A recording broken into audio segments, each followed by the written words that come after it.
Y es momento también de tener la tercera conversación de esta noche. En este caso vamos a saludar a Pablo Dragún, que dirige el Observatorio PYME. El Observatorio PYME es un centro de estudios que precisamente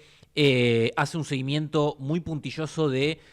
cómo está la situación hoy en las pymes, especialmente en la industria, que como siempre comentamos en este programa, es uno de los sectores que se ha llevado la peor parte en estos 2 años y medio de proceso y de plan económico. Así que bueno, es una buena oportunidad para saludar a Pablo y conversar algunas de estas cuestiones. Pablo, ¿cómo estás? Mariano Wender te saluda acá. Buenas noches.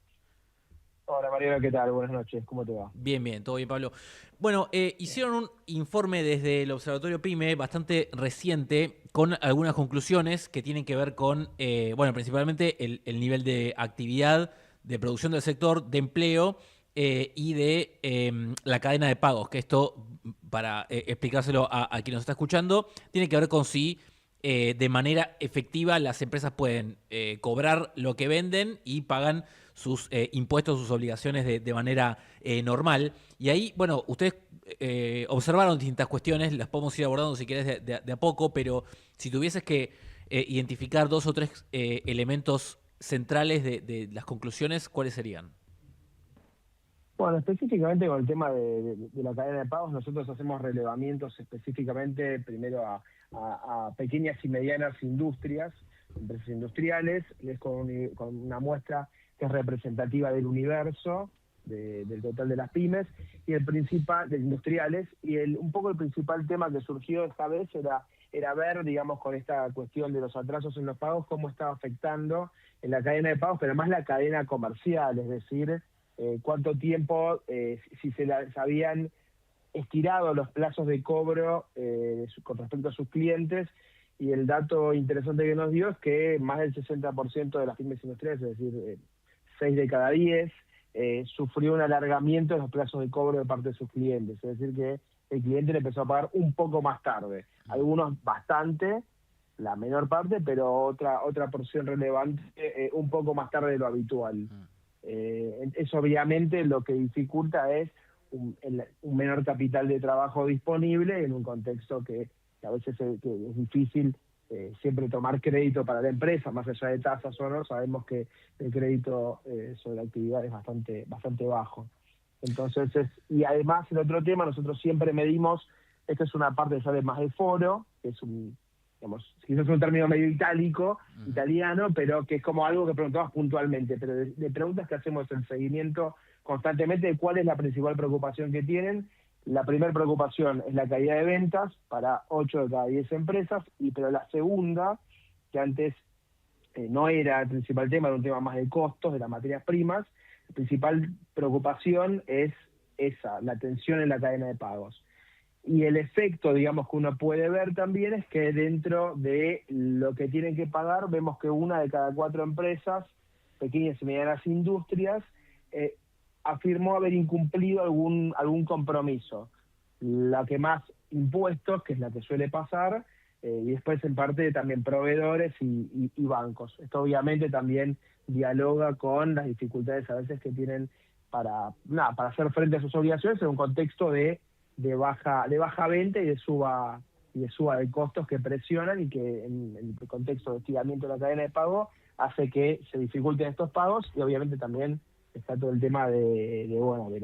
las ejecuciones, ese tipo de cosas que nosotros no lo abordamos, pero que bueno, que ha salido un poco en noticias. Ahí vos comentás, Pablo, que una de las consecuencias, como vos decís, es que algunas pymes dejan de pagar impuestos o se atrasan y de cierta forma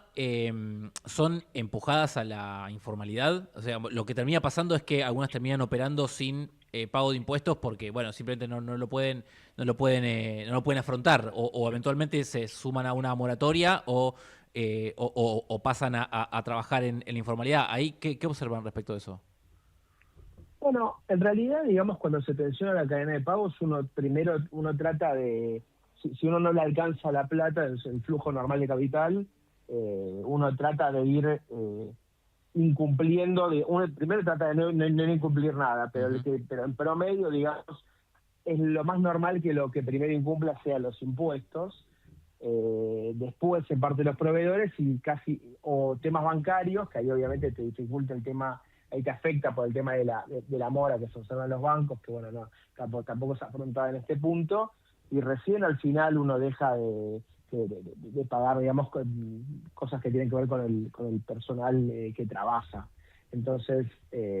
nada, que también dialoga esto un poco con cierta presión impositiva que todavía sigue existiendo para operar en las pymes industriales, digamos, donde más allá de que la presión tributaria a nivel de agregado cayó, la realidad es que para lo que es el pago de impuestos no hay una baja fuerte para las pymes que están en el sector formal. Para las empresas en general que están en el sector formal, sí, obviamente sacando temas de exportaciones y algunos temas más vinculados al comercio exterior, importaciones sobre todo. Estamos hablando con Pablo Dragún del Observatorio PYME. Hay un tema interesante respecto a, viste que se habla cuando se observa la economía en su conjunto, con todos los sectores incluidos, esta cuestión de economía en dos velocidades o en dos direcciones opuestas, como si evidentemente hay realidades dispares según el sector. Y ahí una pregunta interesante es si en la industria o en el entramado PYME, el universo que ustedes más miran con atención, si también se puede identificar procesos distintos con algunos sectores PYME industriales que sí les esté yendo razonablemente bien y otros que no. Bueno, ahí tenemos dos puntos. Nosotros medimos también, hay dos indicadores sintéticos que hacemos. Uno es el dato del PMI, que básicamente predice, digamos, de alguna manera cómo viene el nivel de actividad con las carteras de pedidos, con el stock de materias primas, las contrataciones y demás. Y si bien mejoró un poco, sigue en un entorno de retracción. Digamos que cuando está por debajo de 50 va de 0 a 100, cuando va debajo de 50 está en algo que anticipa que el ciclo económico no va a ir para arriba. Si bien mejoró bastante respecto al primer trimestre, ahí tenemos esa dificultad y no se observa eso tanto. Otra pregunta que hicimos, otro de los indicadores que tenemos es el índice de confianza empresarial, el ICE, que ese, digamos que mejoró un poquito, pero mucho más sostenido por las expectativas a futuro, que si bien vienen a un nivel más bajo de lo como estaban a fines del 2024, recuperó un poco de terreno, pero las condiciones actuales siguen bastante negativas. Nosotros, la otra pregunta que hicimos es un primer impacto del RIGI, y lo que vemos es que solamente 1,5% de las pymes industriales están activas dentro del RIGI y otro 15%, otro 4% está de alguna forma de manera indirecta, que son más o menos un poco menos del 5% de las pymes, y hay un 15% que quiere entrar o va a tratar de entrar, pero todavía no sabe bien cómo. Ese 20% uno diría que son las pymes que están mirando, digamos, a estos grandes proyectos estratégicos, alguna que ha podido entrar, otra que no ha podido entrar, pero hay otro 80% que la ve medio de lejos por ahora, que esos derrames, más allá de que no se están observando y más allá de que es reciente, es un cambio de reglas. Bueno, y ahí eso digamos todavía no se está observando. Estamos tratando de hacer estamos en otra encuesta que es más amplia y más en detalle para ver qué caracteriza a estas empresas. No es el objetivo, pero vamos a tratar de medir ahí cuál es el factor diferencial que tienen estas empresas con respecto al resto. Claro. Así que esas velocidades se pueden llegar a observar de alguna forma. Y otra cosa, nuestra medición es que a las pequeñas les está yendo todavía peor que a las medianas. A las pequeñas, entre 10 y 50 trabajadores, están en una situación más complicada, que es bastante lógico porque tienen menos escala en una demanda que está bastante comprimida en los últimos, por lo menos en los últimos año y medio. Te diría que después del tercer o cuarto trimestre del 24 la cosa ha bajado bastante para la industria al menos. Ahora te pregunto, en general, vos como conocedor del sector industrial, si vos tuvieses que analizar cómo puede o no desarrollarse la industria con las condiciones macro que el gobierno fue incorporando y digamos, implementando en los últimos 2 años y medio. Ahí tenemos desde una apertura comercial fuerte, un tipo de cambio que para muchos está atrasado, pero que bueno, el gobierno lo defiende en ese lugar en el que está. La cuestión impositiva, que por más o menos medidas que ha tomado el gobierno, todavía no hubo una baja masiva de impuestos. Bueno, no sé si hay alguna medida más que a vos te parezca relevante, pero quiero decir, ¿cómo crees que se está desarrollando la industria y puede hacerlo con esas condiciones que el gobierno plantó como bueno, el modelo que quiere seguir? Creo que en el corto plazo el principal problema a recuperar es que haya más demanda. Habiendo más demanda, las empresas van a poder funcionar mejor y obviamente tenés que mejorar el entorno de costos, que también nosotros relevamos que 73% de las pymes dijo que el costo le subió por encima del precio, con lo cual hay una compresión de la rentabilidad. Pero primero una reactivación de la demanda, después trabajar un poco sobre los costos, y pensando en el largo plazo me parece que es importante, digamos,